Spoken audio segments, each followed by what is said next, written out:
Hi everyone, my name is Casey. I chose to discuss about the work-life balance in the podcast. It talked about 4 different observations, which were approach to balance, acknowledging the truth, facing our reality, and time management. Hope you enjoy this presentation. For someone like myself who has multiple duties for being a parent, student, keeping up with a full-time job, I've become so alienated and anxious about everything and disconnected with my environment. Life is full of repetition that I wanted to learn more about it to prevent myself from being burnt out and to maintain a healthy relationship with my loved ones. Going back to the podcast, the speaker emphasized the importance of career choice. That's number 1. Certain jobs and career choices are fundamentally incompatible with being meaningfully engaged on a day-to-day basis with a young family like myself. A lot of us would like to be a nurse or a teacher or perhaps a scientist or whatever it may be. You have to be familiar with that field and be able to compare it with your reality. By doing so, then you are able to set standards of what your work-life balance means. The reality is a lot of us are so focused on sustaining our daily needs such as food and shelter, and thousands of people out there who are working long hours for desperation, and we become blindsided to explore our options and just take the job that's available out there even when it doesn't fit with our lifestyle. The truth is, government and corporations are not going to solve this issue for us. It is up to us as individuals to take control and responsibility for the type of life we want to live. If you don't design your life, someone else will take over and you may just not like their idea.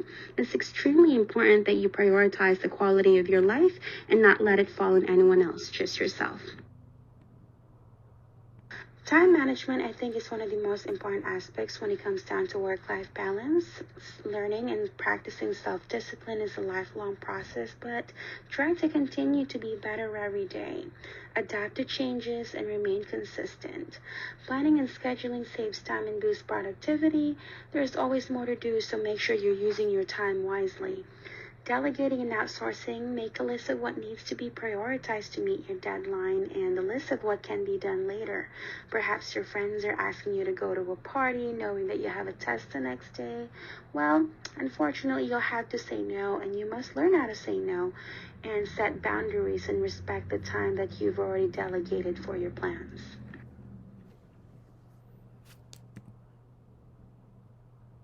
To be balanced, you must attain your emotional, spiritual, intellectual part of yourself, perhaps meditations, self or words of affirmation, bringing your family at the mall to watch movies, hanging out with your friends are the little things that matter.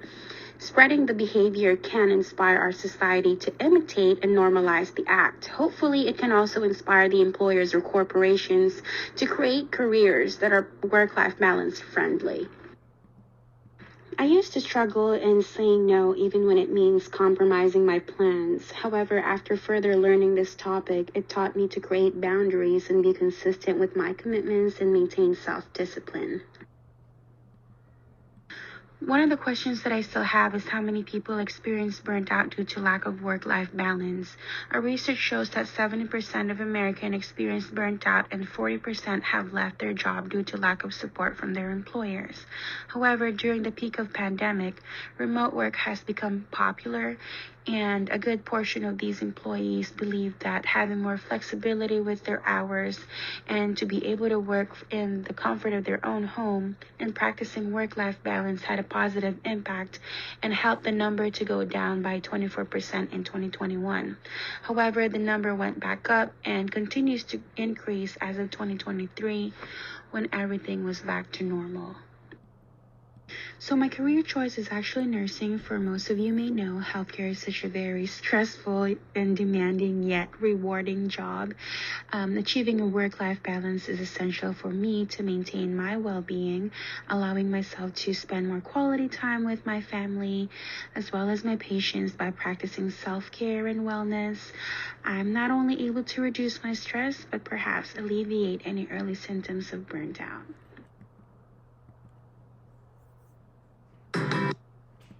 And we're down to our last slide. I've also included a short clip into this presentation. I believe this is the best illustration of the importance of work-life balance. It's kind of heartbreaking, but I hope you appreciate the message in this video. There goes a day, there goes a week. It may be one of the most depressing holiday commercials ever. It features an elderly man who goes to drastic measures to bring his family together for Christmas. A German supermarket chain, Edeka, released the heartbreaking ad, which starts with an old man learning his family won't make it home for the holidays again.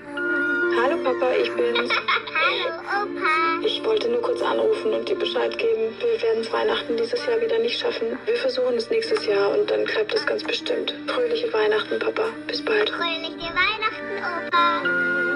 The children then get the news that their father has died. But when they meet at the house, they are surprised to find him very much alive.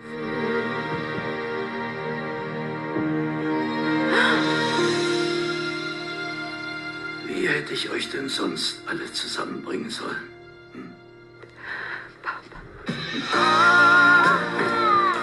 Talk about a whirlwind of emotions. The German ad has been viewed over 15 million times and has gotten mixed reviews from people all over the world. Some write that they are upset over the ad, while others are posting that they're changing their holiday plans to be with family. Without you.